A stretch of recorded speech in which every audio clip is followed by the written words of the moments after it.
We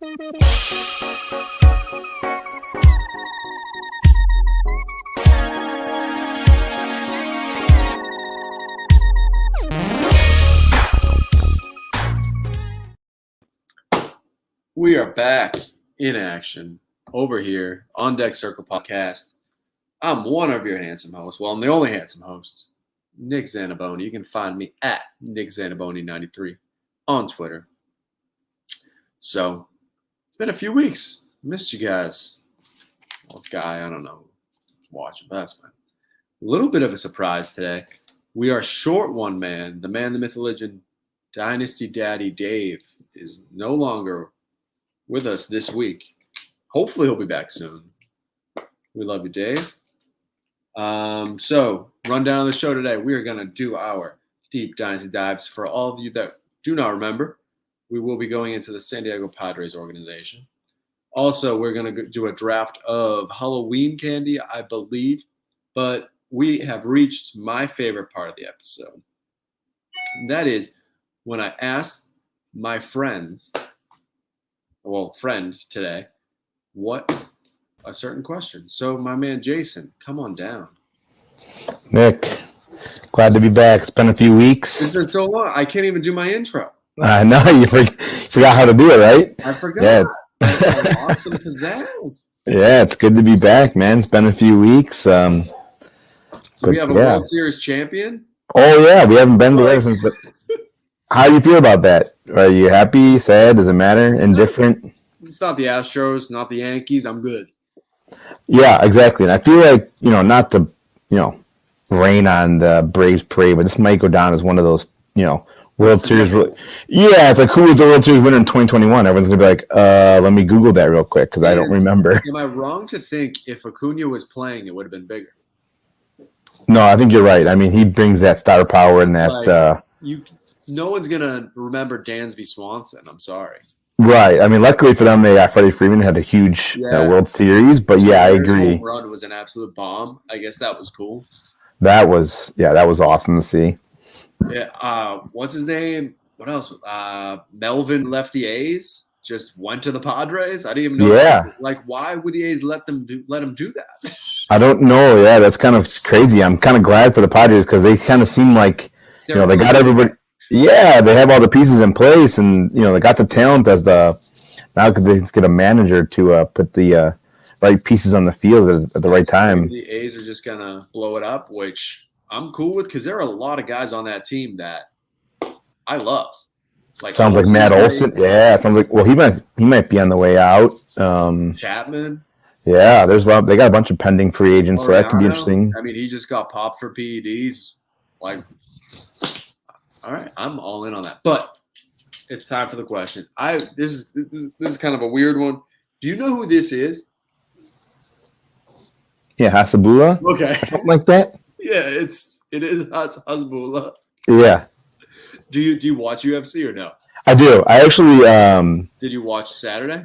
I did. So the funny thing is, I've always been not an avid fan, but if it was on at the bar, so I'd watch it.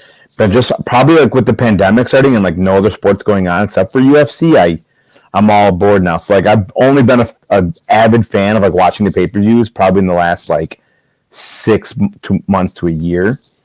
But I'm a big UFC guy now. I kind of like it. So that Gaethje fight, the first fight on the card, that was awesome.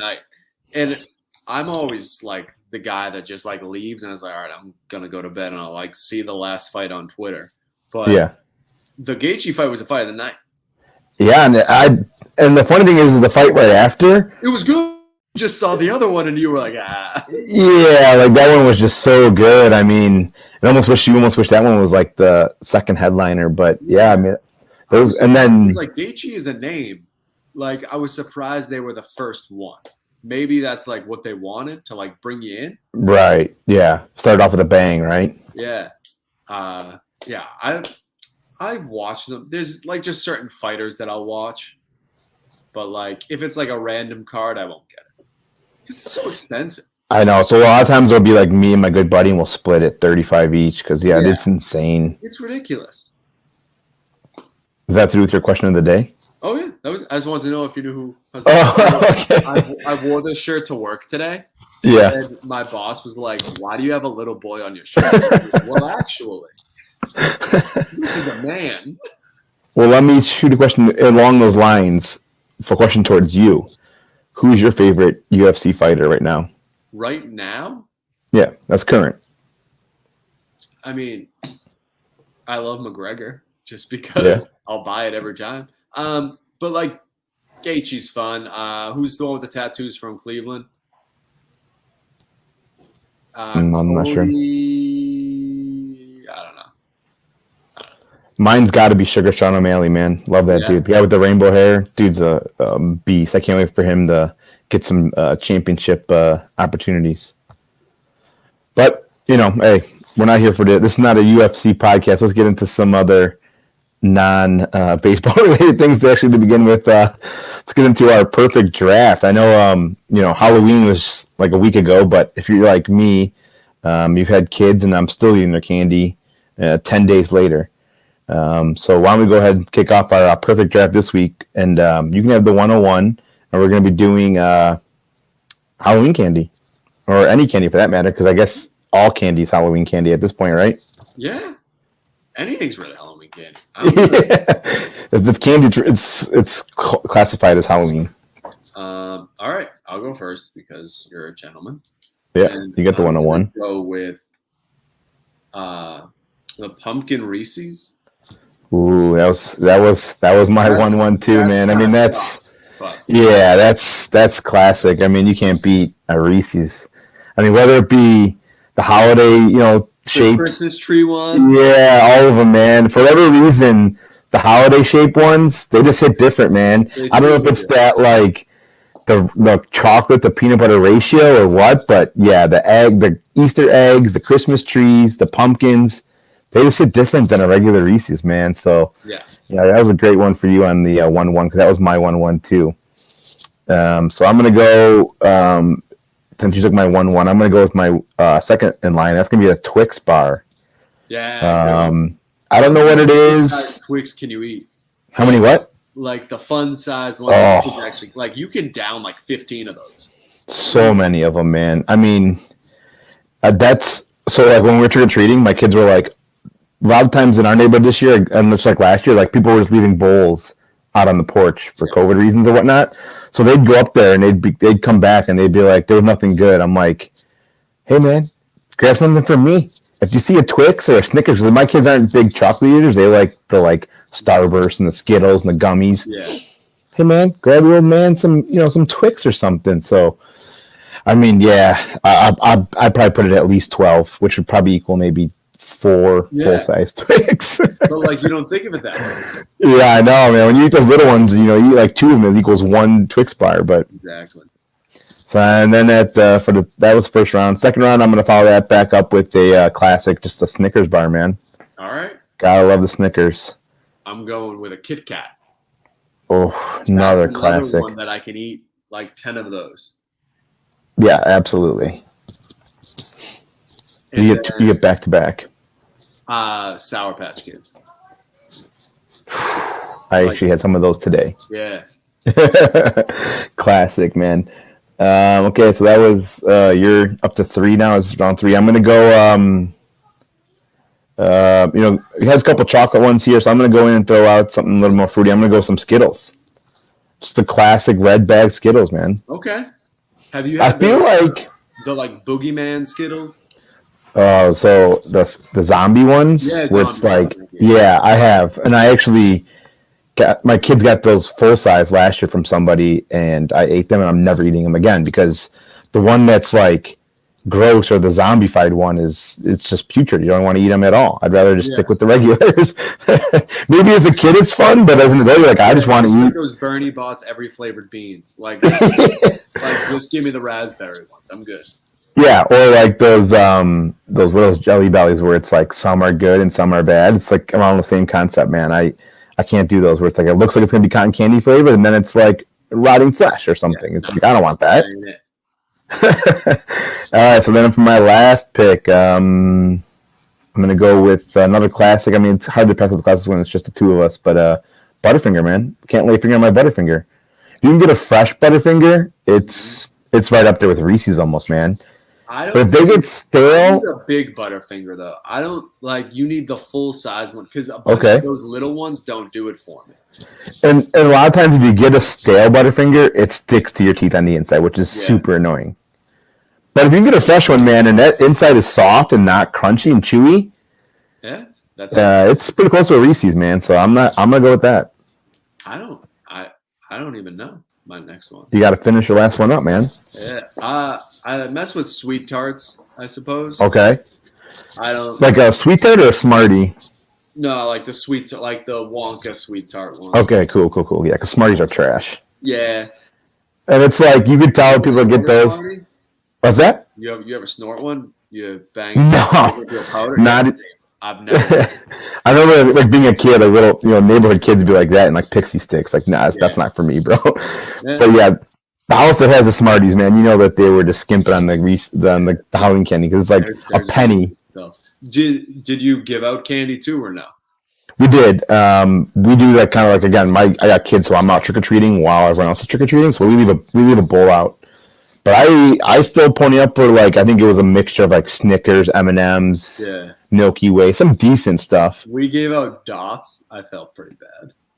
Oh, dude! So my kid got a dot for the first time he ever tried it, and he complained for like it stuck to his teeth, and he was just complaining the whole time. It was actually quite hilarious. So I live like in the city, and there were 2 coyotes in the city of Boston, just walking around. Hey, we got a sighting from our buddy Dave here. Sending a little love out there for you. Hanson Z, attaboy. Thank you, buddy. So we had the coyote incident, and then so my girlfriend, myself, and my dog, we walked around with our bowl and. Oh, did you? What? Did you dress your dog up? Oh yeah. Hold on. Okay. I'll show. So we did that, and we just walked around with the candy and like gave it to people. That's nice too, man. There's been a couple houses too that we walked by that were actually kind of just like giving out like White Claws and stuff and beer to the adults. That was kind of cool. So a lot of people like, oh, nice. She loved it. Clearly. Did you go up to doors or did you just walk around handing out candy? We just walked around and handed out. Oh, okay. That's still fun though. That's fun. Yeah. All right, I guess we should talk some fantasy baseball. Yeah, let's just get in. We've got UFC. We've talked Halloween candy. I mean, this is a baseball podcast. We should probably get into some baseball. Talk about Aaron Rodgers. Oh man, don't even get me started on that. I'm a Bears fan, man. You don't need to. I'll go on a whole other 20 minutes about that guy. Send him to jail. Yeah, exactly. Right. But yeah, let's get into this week's Triple D's, or I don't know if that's copyrighted, but we'll just stick with the deep Dynasty Dives for now. Eddie to come out. Come into the on deck circle, right? But so this week, I know you've mentioned it briefly before, but we're going to be doing the San Diego Padres. If anyone remembers, I think we just kind of randomly picked a ball off of Dave's wall, and it was Blake Snell. So currently of the San Diego Padres. So let's start there, and I think the first one we're going to do here is the pitchers. So why don't you go ahead and start us off here with a pitcher that you're interested most on the San Diego Padres for dynasty purposes. All right. I'm going to go with somebody that did not pitch 1 inning last year. His name is Mike Clevenger. Ah, yes. Many may have forgotten. He's actually on the Padres. Yeah. I mean, he got traded and then had Tommy John, I think, right? Yeah. Like, did he ever pitch? I mean, he may have. No. Oh, did he get traded at the deadline of 2019? I mean, 2020, I think, maybe? So he didn't. I know he didn't pitch last year. But I remember seeing him in a Padres uniform, but it may have been preseason. Yeah. But I'd have to check. He's a top-tier guy. Like, fantasy-wise, if he can be your number 1 and you can be like a decent team. He's a perfect number 2, but he's somebody that I think people may have forgotten how good he actually was. I feel like he might be a knucklehead too, but that's fine. Just stay safe. But Like I said, I mean, he's definitely one of those guys that people probably forgot about because you haven't seen him in a year and a half. yeah, and he's going from a pitcher-friendly org from Indians who are somebody that you just have to trust with pitchers, and to a probably, I might argue, an even better organization, just like evaluating players, being the Padres. So if they bought Clev, I'm buying them. Yeah, absolutely. I'm just checking to see. It looks like he did possibly pitch for Cleveland in 2020. I think he was a deadline mover at 2020, so he may have just maybe 1 or 2 starts here at the end of 2020. Yeah, he made 4 starts for the Padres at the end of 2020.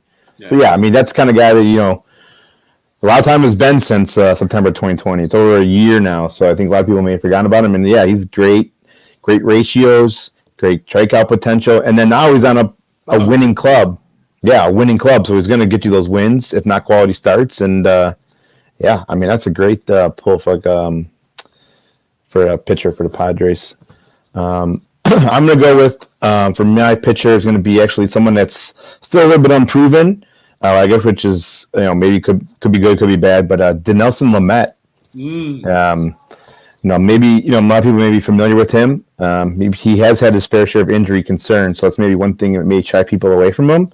As he's only had 2 seasons with more than 100 innings pitched, and only once at the major league level. One of those seasons with 100 innings was actually in the minors. But I mean the strikeout potential is just too good to ignore. This season, the Padres.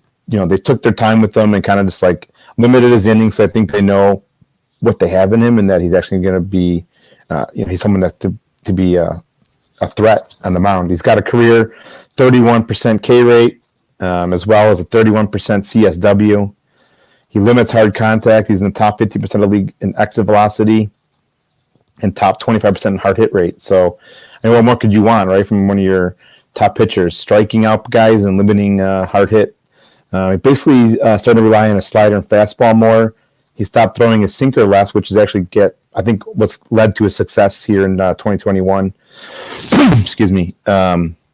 He increased his chase rate since making his debut in 2017. So he just keeps getting better every year. If he can just stay healthy, I think he's got a great ceiling. It's got the floor is maybe not quite where we want just because of the injuries, but if you can get his command figured out and stay healthy, man, he's someone that can be at least a 3 or a 2. So he's someone that, yeah, I like him a lot. I just wish he would stay healthy because when he's on the mound, he's great, man. Yeah, I had him on my like home league dynasty, and no one wanted to touch him. He was basically toxic. So I put a caveat just because I trade fucking everybody, and I was like, if he gets Tommy John, I'll send all your players back and a first-round pick. And no one still took it. Wow. They were that scared off, huh? Yeah. And then eventually I traded him without the caveat, and it worked out. Yeah. But it was just – it's so funny just how, he's just always going to be that – right now, would you rather have him or Tyler Glasnow? Even though Glasnow is going to be out. Yeah. They both, have that – same archetype, great strikeout, dominant on the mound, and both have huge injury concerns. In great organizations. Yeah, I think I'd give a slight edge to Glasnow just because I've seen him do it for longer. Yeah. But yeah, those are both good comps. I mean, those guys are both huge upsides, can't stay healthy. All right, let's move on to our hitters that we actually like out of the Padres organization for Dynasty. You want me to go first, or? I'll take it. Yeah, go ahead. When I originally wrote this up, my guy was 24. He's now 25. His name is Trent Grisham. Oh, he had a birthday. He did. It was November 1st. Happy birthday, Trent, if you're out there watching. So, didn't have a great year last year. He was fine. Only 15 homers, but I think he can get up to that 20-25 range next year consistently. He's a guy that I didn't know was this young. I feel like he was not a late bloomer with the Brewers, I believe, right? Yep. Not late, but he was good enough to be like rostered, but you didn't expect him to be like an everyday guy for you. Right. I think the power is definitely going to jump up. He can steal you some bases. That's a good combo to have. I know some people that valued him way too high going into last year, and you know them too. You just don't know you know them. But he's a guy I definitely would like to buy. If he's your number one outfielder, it's not great. But if he's like your third or second, I think he would be in amazing shape. Yeah, I think a lot of people maybe remember him had that costly error in 2019 from Milwaukee. And Milwaukee's like, oh, you cost us the game in the playoffs? See ya. But yeah, I like him a lot, man. A lot of huge power, speed, upside. I'd love to see him consistently get that power because, I mean, he's already had back-to-back seasons of, double-digit stolen bases and home runs. He just can't, consistently do it because he's had a couple multi-home run games. And I believe I wrote about him back at the beginning of 2020 in my buy or sell piece because I too, man, I love Grisham. He's one of those. He's got that old school mentality. I don't think he wears batting gloves. I mean, you don't see this anymore. High stocks. He might even have stirrups. I'm not. Yeah, no batting gloves. Just I mean, I love Grisham, man. So I definitely am on board with that one. If you can just do it at a consistent basis, maybe hit for a little bit more of an average. I mean, let's look at his numbers too. I mean, this year, 15 home runs, 13 stolen bases. So, I mean, the power speed is there. Yeah. If he can just put it together consistently, again, he's only 25. So, I mean, he definitely could, make a few adjustments. And then, next year or two could definitely be hitting that 20-20, maybe even 30-30. So, yeah, I'm down with that. The hitter I'm going to go with is actually someone that's more of a newcomer to the Padres organization, kind of similar to Grisham. That's Adam Frazier. Frazier is someone that I've kind of had interest, even dating back to his time with the Pirates when I saw him, whatever it was, 16 times a year as a Cubs fan. He's just one of those guys that's just like a grinder, he puts the ball in play. He's always hit for a high average. If you exclude his 2020, which, I mean, you got to almost throw out everyone's 2020 season. Unless he's never hit lower than 270. Wow. He's had 2 seasons which he hit over 300. He doesn't strike out a ton. He's only got a career 13% K rate. He was in the top 2% of the league in whiff percentage, and he also has a career year in 2021. So, I mean, right now, and now he's on an actual winning club with a good offense around him, basically leading off for the one of the better lineups in the league. This year in 2021, he had 114 weighted runs created plus. He was in the 91st percentile on X batting average and 78th percentile on X OBP. Again, he may not be like the flashiest player. He's not going to hit a ton of home runs, and home runs are great because they, right? Knicks love the long ball. Knicks dig the long ball. Knicks dig the long ball, but there's always a room for a guy on like Adam Frazier. And I think a couple weeks ago I brought up the guy on the Cubs now. I can't remember his name. Madrigal. Those are the kind of guys that not a lot of people want them because they only contributing like ratios like batting average and OBP and some runs. Yeah, you need those kind of guys to make up for the guys that are hitting 220 in your lineup. So I mean, he can even sprinkle in some stolen bases and he can maintain high end ratios. So I think Adam Frazier is a guy that's a little bit more undervalued. Could be someone that maybe you could be looking to buy if you need to again high ratios and stuff. So I would agree. All right, let's get down into the third part of the. I guess that is, you got 3 Ds and 3 categories: pitchers, hitters, and prospects. So let's get into the. Oh, see, look, even better, man. You got those names and those puns. It's the marketer in me. Yeah, man, it's great. But we'll go prospects. Okay, we'll flip it up a little bit. And I'll go with the prospects. The prospect that I'm looking forward to most out of this organization is he's a newer comer. He's probably on a lot of people's team. It's Robert Hassel. Super highly regarded. And he actually was one of the guys that the Cubs wanted in the Darvish trade, and they wouldn't even give him up for Darvish. So kind of tells you what they want from him. He was actually the 8th overall pick in 2020 amateur draft. And he just finished his first full season in the Padres organization. He appeared in 110 games where he slashed 302, 393, slugged 470, hit 11 home runs, 76 RBIs, 87 runs, and 34 stolen bases. like Dave says, you can't really put too much with the stolen bases in those lower minor leagues. But 34 bases is still nothing to cough at. You know what I mean? I mean, that's if you see a guy get 10, okay, that's one thing. But he's got the speed. He may not be getting 30 plus a season, but he can definitely got the great power speed combo. Definitely 2020. He's still only 19 years old. So while 11 home runs is not the greatest, he's still going to grow and develop as he adds bulk and size as he ages. He's still a player out of high school, so I think he could definitely put up those 2020 numbers in his peak. Yeah. And he's got good contact skills and a good eye at his age of 19 too. He had almost a 1-to-1 walk to K ratio, which is also great to see from a young guy. Yeah, exactly. I mean, that's something you want to see as a young age, as their advanced eye at the plate. So Robert Hassel is someone that I think could be jumping up boards here in the next year or two as he starts playing full seasons. All right, mine definitely new. I don't think he's top 100 or anything. 6'7", 240 pounds. Big boy. The one, the only, James Wood. Nice. Hits bombs. Yeah, I would hope so at that size, right? Yeah. He's like a YouTube guy. If you can look like just his like perfect games or whatever, he just hits absolute moonshots. But as you said, you have to with a size like that. So right. He's right now around the top 30 in first-year player drafts, which hopefully we will be talking about in the coming weeks. Ooh, spoiler. Out there. Yeah. Just a little put that in your tickler file. So just for reference, I currently have the 7th pick in a first-year player draft,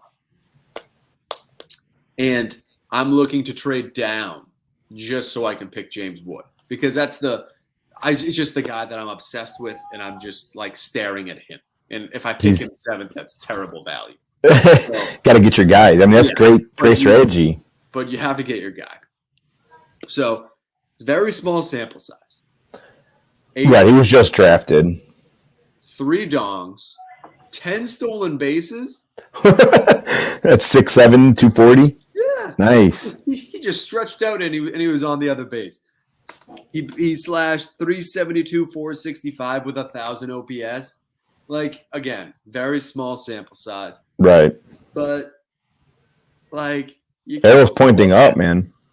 Yeah, I mean, he was a 2nd round pick, so it's not like he was like just like a 10th round pick or something. He's definitely touted by the Padres for sure. Yeah, I'm excited about. He's huge. He's ripped. He's just my guy. The big athletic guys that hit dongs. Yeah, I mean, we'll get to see here in 2022 a full season hopefully out of him, so that'd be nice. I mean, actually see that season of that would be what, like 50 home runs. Imagine. Yeah, I mean, like if you could translate that that huge raw power into in-game power. I mean, yeah, he's on. Yeah, that's like a 30 home run pace, I think. Yeah. So yeah, little Aaron Judge. I don't know. I didn't say it. Right. He's got better teeth than him. He's not on the Yankees. That's 2 things. There you go. He's got 2 things going for him, right? So that's actually not the best way. I like that little first-year player draft strategy you dropped on us there. The trading back and yeah, I did that on purpose. Nice. I've been planning this one for 3 weeks. Love it. All right. Was that it? The show is shorter without Dave rambling. Yeah, but I mean, hey, we're still right on that 30-minute mark. So, I mean, hey, that's what people want. They want the shorter shows, and that's quick to the point. We did some UFC talking. We did some Halloween candy talking. And then we also did some Dynasty baseball talking. So I do have a question, though. Are you seeing red? Bulls, baby. Big time, baby. Yo, that night, you texted me. He goes, Bulls have a Celtics tonight. They were blowing them out, and they fucking blew it. I know. I was like, and not just Boston. I mean, I don't know if it's just the chemistry with the Bulls right now, but because they're all new players. None of the guys, they all kind of just came from except for Levine and Vujacic. But yeah, they've been getting destroyed by like the start of the 3rd and the 4th. Even last night against Brooklyn, yep, they were losing and then they came back and win almost every game. The problem too is like the schedule they have at the beginning of the season is just insane. I mean, we've played New York, Boston, Brooklyn. We played Golden State on Friday. We had back-to-backs with 76ers. I mean, at some point, and this is all, and we're still 7-3. At some point, we're going to get these easy teams like, it's the Pelicans or some easy teams. Games that you have to win. Exactly. So, we had a tough loss against the Knicks a couple weeks ago on Thursday night. Missed a game-winning shot at the end there. But, yeah, man, I'm seeing red. Good. What's really funny is, so I illegally share a YouTube TV subscription with my sister who lives in Chicago. Okay. So you get her feed? I only get NBC Chicago. Okay. So I was watching the broadcast on Bulls broadcast. Oh, for the Celtics? Yeah. Okay. You just got to put it on mute. You know what I mean? So I'm over here fucking throwing my goddamn remote because they were destroyed. That one was bad. Because it was like, I think in the fourth quarter they choked up that 20-point lead, I think. And then whoever does the play-by-play, they're like, they're coming back. And I'm like, oh, I'm going to kill you. Give me the hot sauce. Yeah. All right, well, I don't know what we have planned for next week. It'll probably, maybe another team for the Triple Ds or something. We'll think about it. We'll get back to you guys, and we'll be live next week, same time, same bat channel, same bat time. That's us. Can't wait. Yep. Peace. All right, guys. We'll see you next week. Can't wait.